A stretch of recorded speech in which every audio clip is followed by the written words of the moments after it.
Ask an Astronomer. Why isn't Pluto a planet anymore? When we ask the question of what is and isn't a planet, we're really just talking about how we define the word planet. In ancient times, we didn't really need a definition. Astronomers noticed 5 star-like objects, Mercury, Venus, Mars, Jupiter, and Saturn, that didn't move around with the other stars but seemed to wander through the sky. The word planet comes from an ancient Greek word that meant wanderer. Eventually, we figured out that the Earth is a planet too, orbiting around the Sun just like the others. And that was pretty much it for the solar system until the age of telescopes. The next planet to be discovered was Uranus in 1781, followed by Neptune in 1846. These planets are huge, but just too far away for ancient astronomers to see.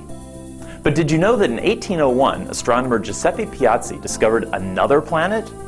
Or so he thought. Piazzi found a spherical body about 600 miles across, orbiting between Mars and Jupiter. The planet, which is smaller than our moon, was called Ceres. In this case, it wasn't too distant to see, but too small. The problem, however, was that Ceres had buddies. Lots of them. The very next year, a smaller object named Pallas was discovered, and 2 years after that, another named Juno. We now know about thousands of similar bodies. Instead of adding thousands of new planets to the solar system, astronomers decided it made more sense to group these objects together. They named a new class of objects, asteroids, and Ceres got demoted. Something similar has just happened to Pluto.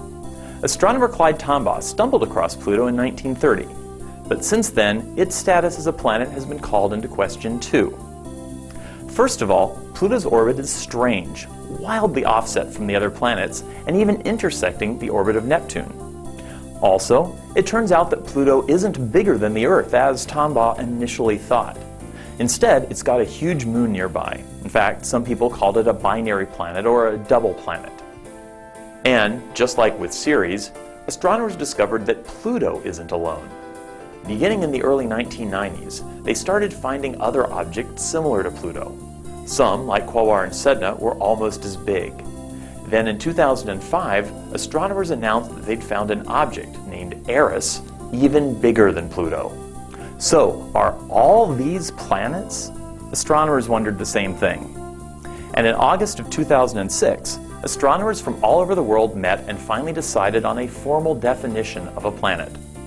Pluto and its buddies didn't make the cut, and now they're known as dwarf planets.